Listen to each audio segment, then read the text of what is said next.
현재 저는 부속골 보존병원에 평형원으로 있다가 지금 이제 오늘부로 이제 카페를 인수받게 된 강원도 평택에사는 최순실입니다.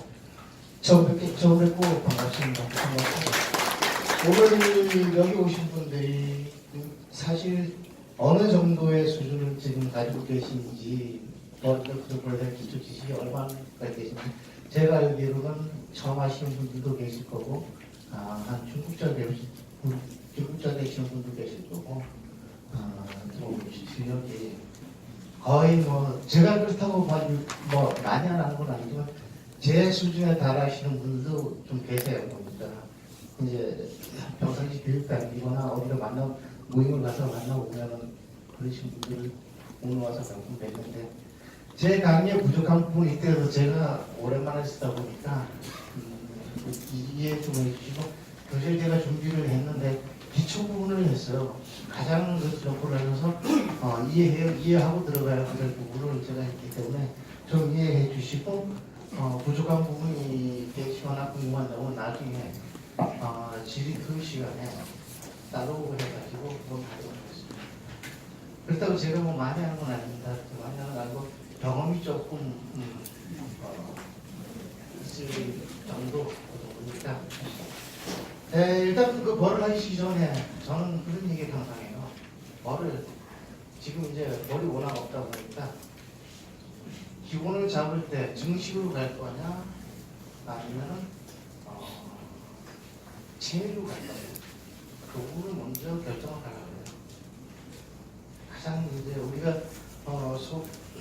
벌을 키우는 목적이 그 부산으로 인한 수입원을 목표로 가지기 때문에 예전에는 질병하기 전에 체밀로 해가지고 꿀을 생산 판매해서 소득을 얻었지만은 2009년 이후에 질병이 발생하면서 지금 체밀 쪽은 거의 좀 생각을 했다고 보이고 정식적으로 한편으로 많은 벌통수를 올려서 이제 종공 생산량을 분양해서 수익을 올리는 그쪽으로 방향이 지금 가고 있습니다.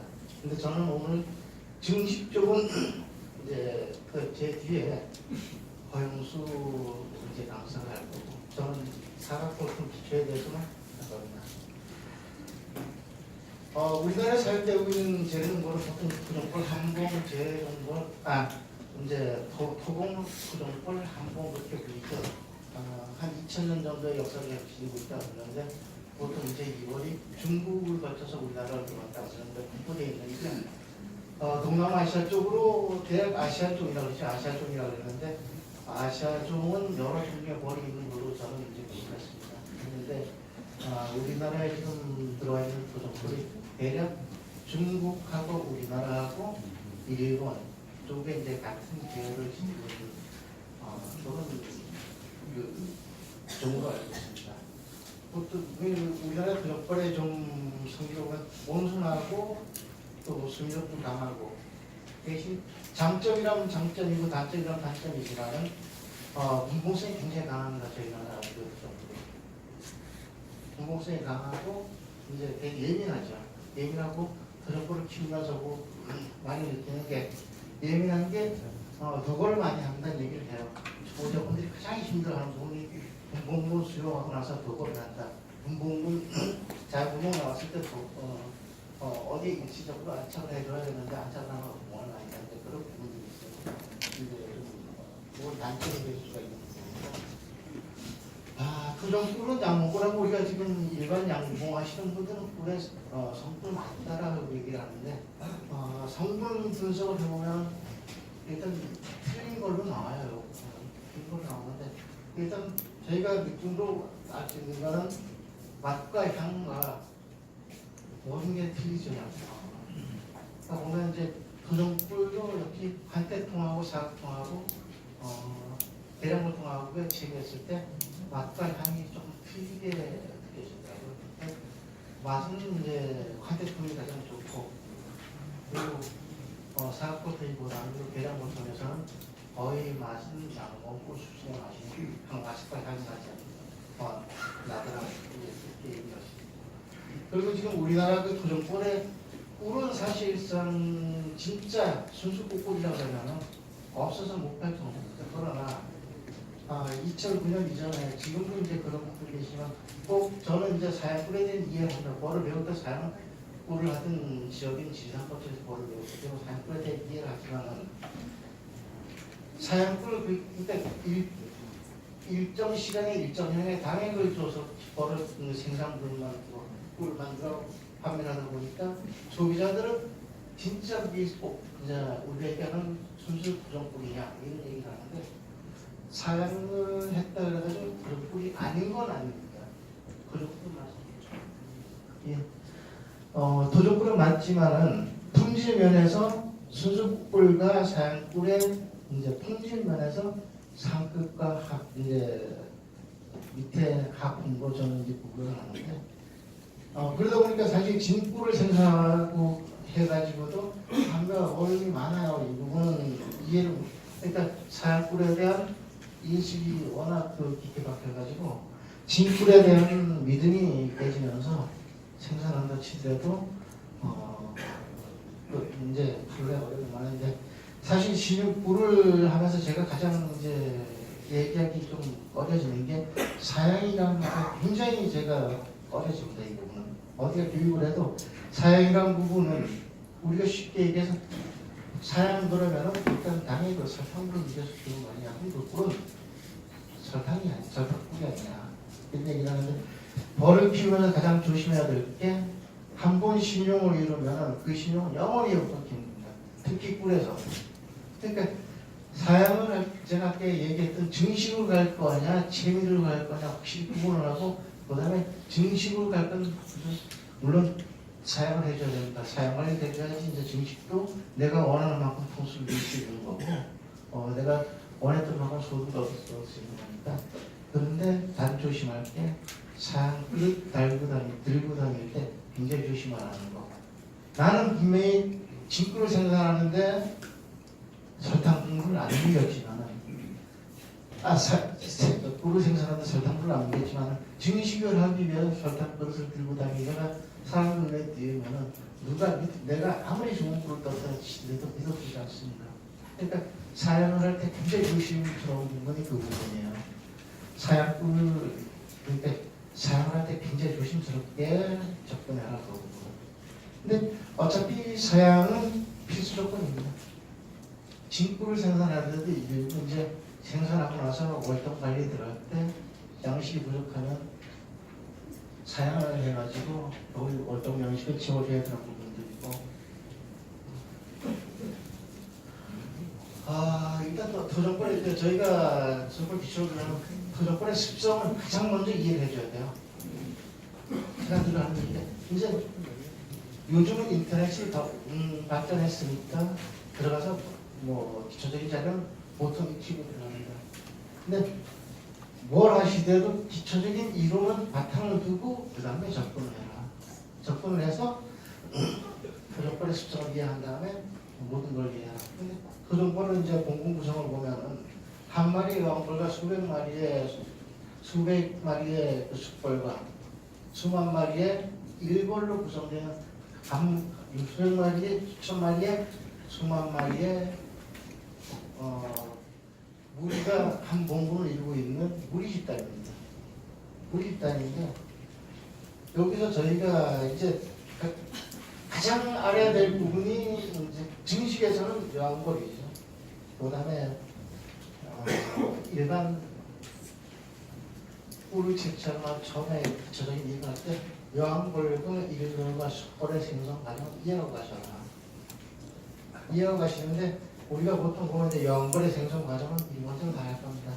3일, 5회, 5.5에서 6일, 그 다음에 10.5일. 그럼 16일 출방이 되는 거거든요, 여왕벌. 그 부분은 알고 가셔라. 제가 밑에 빠르게 표현한 거는 기본적으로 여왕벌의 출방일이 16일로 정석이 이건 기본 이론으로 되어 있습니다. 그러나 이제 지금은 이제 증식을 하면서 여왕벌을 이충하면서 여왕벌을 하다 보니까 16일이 꼭 16일은 아니더라. 왕대 주변에 온도나 주변 여건에 따라 출하는 하루 빨라질 수도 있고 이틀, 3일까지도 늦어질 수가 있더라. 그런 부분들이 저희가 그러니까 계량보통을 사용하면서 관리하다 보니까 이제 이런 부분, 이충하는 관리하다 보니까 이런 부분까지도 예전에는 이런 부분은 전혀 몰랐었어요. 저희가 119 양보하시는 분들은 아직은 무조건 신고입니다. 그러나 꼭 신고는 아닙니다. 그러니까 이제 여왕벌의 금리는 보통 출강 후 일주일 전후라고 그러는데 빠른 거는 3일에 금리를 합니다. 늦은 거는 일주일 후에도 금리해요. 공장 여건이나 벌수에 따라서 교미 시간은 틀려지는데 보통 우리가 알고 있는 거는 가장 벌이 활동을 활발하게 움직일 수 있는 온도가 우리가 이제 난놀이하는 시간으로 보거든요. 1시에서 보통 한 3시 가까이가 난놀이 시간이 되는데 1시에서 한 5시에 교미를 해요. 하기는. 근데 언제 하는 몇 시에 나오는지 그것동의 조건에 따라 나오고 틀리겠지만 보통 1시에서 5시 사이에 교미를 연구해서 하게 되어 있습니다. 하늘에서. 그러나 교미를 하는 걸 직접적으로 목격한 사람은 아직도 없습니다. 근데 정석으로 하늘에서 경중에서 교미를 한다고 되어 있습니다. 여왕벌은 교미를 끝나고 나면은 일반적으로 3일 정도 지나면은 산란을 시작하게 됩니다. 저희가 관찰했을 때. 물론 꼭 빠른 건 3일이에요. 그러나 늦은 거는 10일 이후에도 산란합니다. 그러니까 첫 산란이 들어가는 기간이 10일 이후에도 산란을 하더라. 어떤 건 출방하고 20일 가까이 돼야 산란 들어가는 거 있어요. 그러니까 그런데 보통 보면은 대략 교미하고 산란은 한 일주일 정도 산란이 들어간다. 산란이 끝나면 이제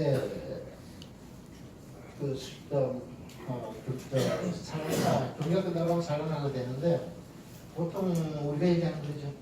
여왕벌은 한 500에서 800만 개의 정액을 저장량에 보관하고 있다가 하루에 500개에서 2000개 알을 낳는다고 그러죠. 그러나 이제 또 조건에 따라서 500개도 날 수 있고 그 이하도 날 수 있지만 대략 그렇게 저희가 알고 있습니다. 수명은 저희가 대략 한 5년, 7년을 봐요. 그런데 그러니까 5년에서 7년까지 못 가더라고요. 저희가 산란력도 떨어지고 대부분 가다 보면 지금 이제 계량부터 관리하다 보면 그 구황을 가지고 5년 동안 관리를 못 하겠더라고요. 어떻게 해서든 저희 같은 경우 이제 분양을 하거나 이렇게 보면 그 구황 관리가 제대로 안 들어가다 보니 한 2년, 3년 정도 구황 관리가 되고 그러니까 구황 관리라는 게 구황도 관리가 아주 구황에 우리나라 판단했을 때 이 구황은 괜찮다 싶을 때 집중 관리를 하지 그렇지 않고 구황 관리 별도로 몇 년을 가느냐고 관리를 하지 않아요. 저희가 지금 또 사실 오늘 저희가 2000맨 저쪽 사진이 뒤쪽 사진이하고 이제 가운데 사진이 2000 제가 보니까 요 사진 자료가 없어가지고 인터넷에서 제가 이제 글 썼던 거에서 떠왔는데 2012년 6월 며칠경 제가 입춘해가지고 이제 출방하는 그때까지만 해도 여왕벌을 사실 만들지 않고 있었거든요. 그때 이제 만들어가지고 출방하는 장면들을 쭉 찍었고 맨 이쪽 가해 사진이 지금 오늘 보면 교미하고 숯벌에 정랑을 달고 있는 모습이 보일 겁니다. 이 부분이 정랑입니다. 여기 지금 이 보기 굉장히 힘들거든요.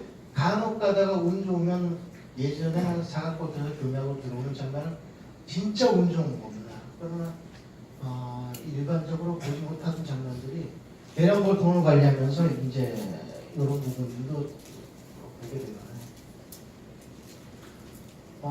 숯벌의 생선 가자면 좋고 사실 숯벌은 여왕벌과 교미를 위한 사실 그 역할밖에 갖지 않는 그 벌입니다. 그래서 숯벌의 목적은 여왕벌 교미하고 그 다음부터는 필요 없는 그러니까 일정 수의 숯벌만 여왕벌 교미하지 그 이후에는 먹이만 추구려는 식충입니다. 사실. 어떤 분들은 소금만 따서 숯벌을 잡고 있는데 굳이 그렇게까지 널 잡지 말라. 그 정을 잡고 싶으면 보통 내에서 어떤 저걸 해서 잡던가 아니면 주문해서 쥐뿔 줄여서 잡는 분들 계시는데 저 같은 경우는 예전에 잡았었지만 지금 잡지 않아요. 정신력으로 가다 보니까 일정 수의 수법이 필요하거든요. 그래서 저 잡지 않는데 그 사업을 통해서 굳이 잡지 마세요. 잡지 마시면 일정 시간 지나면 얘네들이 전부 다 일벌들이 몰아내버립니다. 그러니까 그 잡지 않으시면 되고 일벌의 생성 과정은 대략 21일 됩니다. 출원하는 게 아래서부터 출원하는 게 여기서 하나 주의할 게 제가 늘 안타까운 부분이 생겨요. 인터넷에 들어가면 요거는 이충 이제 설명하면서 생기는 부분들인데 아래에서 3일, 애벌에서 6일, 번데기에서 12일, 20일 출원하는데 보통 제가 여기서 얘기하는 게 0을 얘기한다. 며칠 0을 얘기합니다. 보통 이충하는데 어떤 데 강의 가면 5일령을 이충한다 그래요. 절대 아닙니다. 0이라는 거는 애벌레 0점이다. 애벌레 해석을 0이라고 합니다. 아래에서는 0을 절대 치지 않습니다. 결론적으로 이충은 0이라 그러면 애벌레 6일을 0이라고 합니다. 1일0 아래에서 태어난 첫날을 1일0 6일째 되는 날을 6일0 이충은 결론적으로 우리가 일반적으로 3일 내에 애벌레가 이충을 한다 그죠? 근데 여기서 요거 하나 좀 다시 수정을 해가지고 가셔라. 0을 아래서부터 치는 게 아니고 R은 0으로 치는 게 아니고 애벌레에서 0으로 친다. 요거는 좀 인식을 세배가지고 갔으면 돼요. 제가 항상 인터넷에 가면 어떤 분들 강의하시는 데고 0을 치는데 아래서부터 칩니다. R은 0이 안 들어갑니다.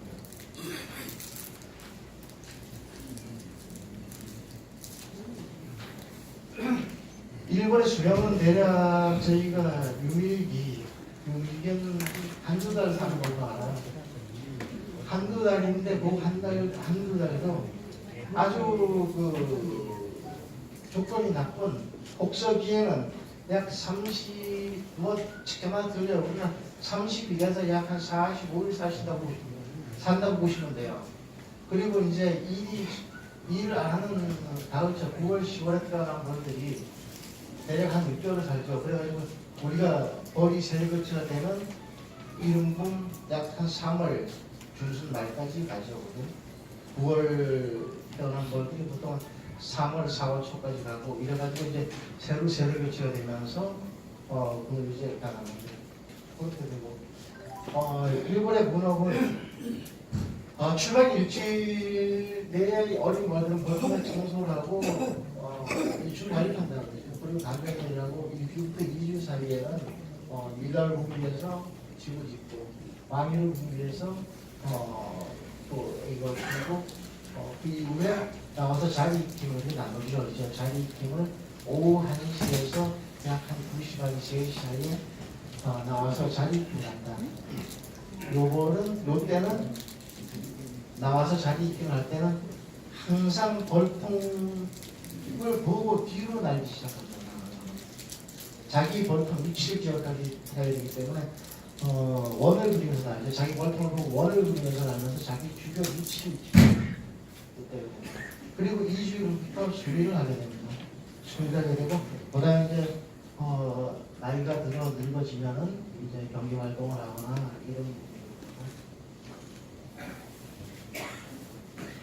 꿀벌의 습성은 1군 2단계라고 제가 아까 이제 한 무리수에는 한 마리의 여왕벌과 그렇게 한 마리의 여왕벌과 수백 마리에서 수천 마리의 숫벌과 수만 마리의 일벌이 한 무리를 이루고 있다고 했잖아.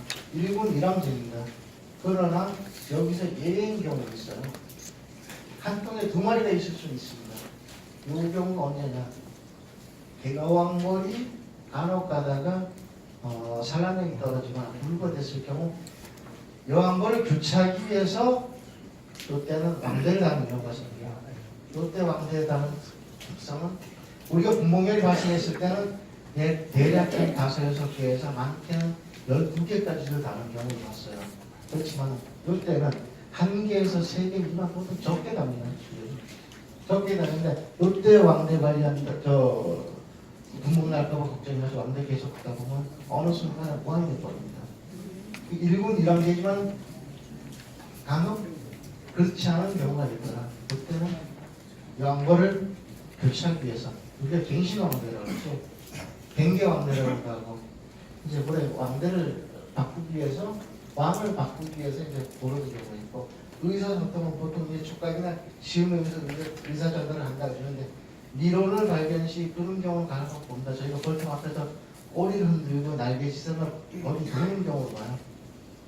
근데 이제 의사전달 미란 발견시 의사전달하고 둘레춤을 춘다 그러는데 그리고 나와서 미련을 찾아가고 미련을 알리는 그건 의사소통을 이렇게 하지만 꽃을 찾아가는 방위각에 위해서 찾아간다고 그러죠. 방위각을 이렇게 찾아가고 그거의 기술상 보통 우리가 그러죠. 한 4kg 된다 그러죠. 4kg 된다 그러는데 4kg까지는 되지 않습니다. 사실 뭐 일반적으로 날아가면 더 멀리 날아갈 수 있지만은 숨이라도 하는 데는 대략 한 2km 내에서 하는데 공장 주변 직선거리 500m는 상당한 거리거든요. 500m에서 숨이라고 운동하는 게 가장 긴 거리라고 얘기해요. 제가 말씀드렸듯이 보통은 자기 위치를 기억하는 것을 보통 주변에 지형 지구를 이용하고 그 다음에 방위벽을 입혀서 분명히 자기 벌통을 위치를 찾아온답니다. 벌은 근데 부정벌이든 양봉이든 자기 벌통을 찾아가는 게 아니고 자기 위치를 찾아가는 거예요. 그러니까 벌통 위치를 함부로 바꾸지 말라 그러죠 저희가.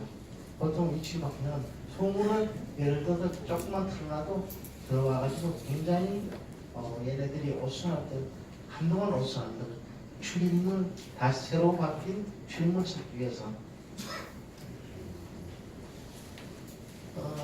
꿀벌의 온도 제가 이제 요거는 지금 사각벌에서 예전에 논란을 좀 제가 의문도 가지고 논란을 제기했던 건데 이제 요즘 지금 그렇죠. 동포를 배운다는 얘기를 하는데 온도 꿀벌의 가장 중요한 부분이 온도 꿀벌의 온도를 굉장히 중요시 여기는데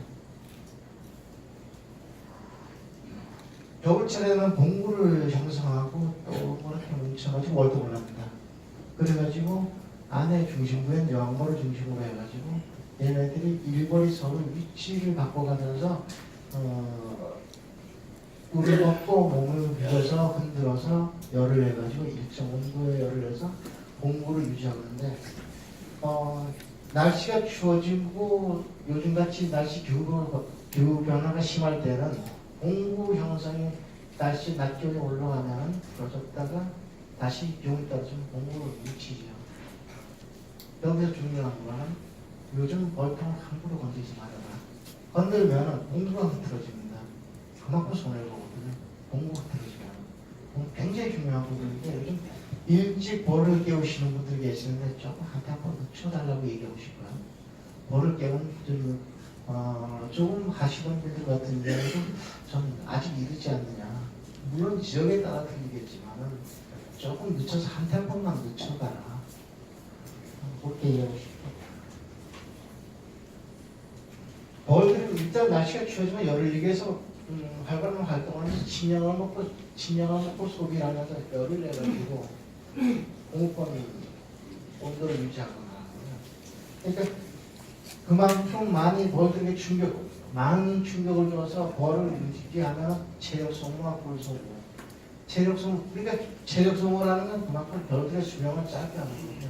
우리가 얘기하는 일단 뭐 충감 현상이라고 그러는데 벌의 어떤 그 충격이나 일단 도봉도 저 충격으로 보는데 요즘 같은 요즘 지금 벌통을 좀 가까이 뭉쳐놓은 벌통들은 도봉이 굉장히 심할 겁니다.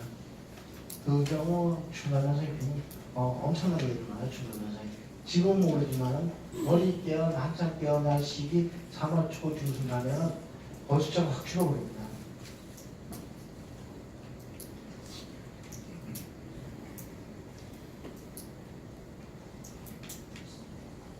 꿀벌의 활동기는 벌뭉치의 온도를 35도에서 36도를 유지한다. 저희가 이때 온도를 동태 온도라고 하는데 요게 이제 저희가 산란 육아하고 그다음에 수미를 하는 보통 이제 봄철에서 여름철, 가을철, 초까지를 이제 저희가 공구 온도를 35도 유지하면서 얘네들이 더울 때는 날개짓에서 바람을 일으켜가지고 보통 내 온도 조절하고 추울 때는 먹이를 먹고 거리 서로 몸을 부벼서 온도 올려가지고 35도 유지하고 월등기 요즘같이 월등기에는 공급권 온도 공급권 중심 연걸 있는데 온도를 22도로 유지하게 됩니다.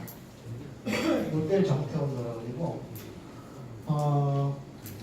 보통 이제 봄철에 요즘같이 봄철에 이제 기온 변화가 심할 때 온도가 14도 이상이 올라가면 공급권 온도를 35도 정도의 온도로 올리면서 활동을 하게 되는데